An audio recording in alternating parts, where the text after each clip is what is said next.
There are new allegations against a former Celina ISD teacher and coach accused of secretly recording nude boys in the locker room. So the suspect, Caleb Elliott, is charged with dozens of counts of state and federal child sex crimes. The fourth lawsuit comes as attorneys raise questions over the police investigation. Fox 4's David Santendry is live with more on what the lawsuit is claiming. David. That's right, Heather and Steve. Well, attorneys today leading that fourth lawsuit did not hold back with their disappointment with Celina Police Department.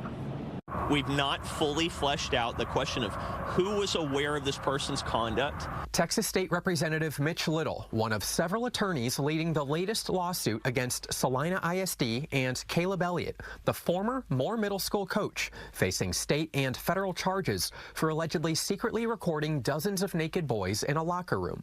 Now, Little says evidence suggests images may have been shared on a social media app.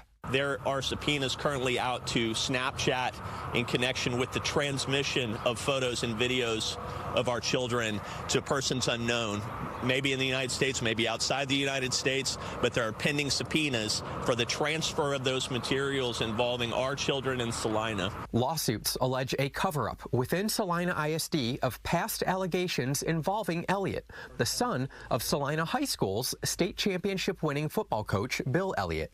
One allegation, Caleb Elliott was previously banned from the boys' middle school locker room for allegedly trying to install cameras. Last month, Celina Police Department said no evidence supports that claim.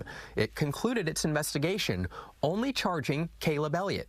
But these attorneys say they have several witnesses. Very good evidence that there was a confrontation between Caleb Elliott and another coach at Moore Middle School in connection with previous attempts to record and photograph children in the locker room. This legal team criticizing Celina PD, believing police closed its investigation early, and there might be others who should be charged in a possible cover-up. It certainly seemed as though the Celina Police Department said nothing more to see here, look over there, and they specifically and explicitly punted the ball over into our court, into the civil lawsuit court, and said, well, I guess you'll have to get answers there. Oftentimes we see that a case is filed with a DA. The DA may file the charges, and then all of a sudden there is additional evidence. Criminologist Alex Del Carmen says it's not out of the ordinary for law enforcement agencies to further investigate allegations made after submitting initial findings to prosecutors. He emphasizes it's not what police know,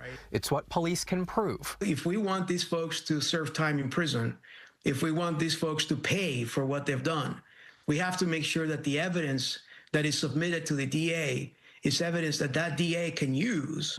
I don't think there's any trust left in Celina. Kyle Sims, a grandfather to Celina ISD students, was at Wednesday's press conference. We cannot keep letting these victims suffer and let these parents sit in anguish without having answers to what's going on in that district. Celina ISD hired a third party to investigate. The district tells Fox 4 it'll be thorough and transparent, but it chose to not directly answer our question, asking if full findings of the investigation will be made public. We are worried that the scale of this is even much larger than we believe it is right now.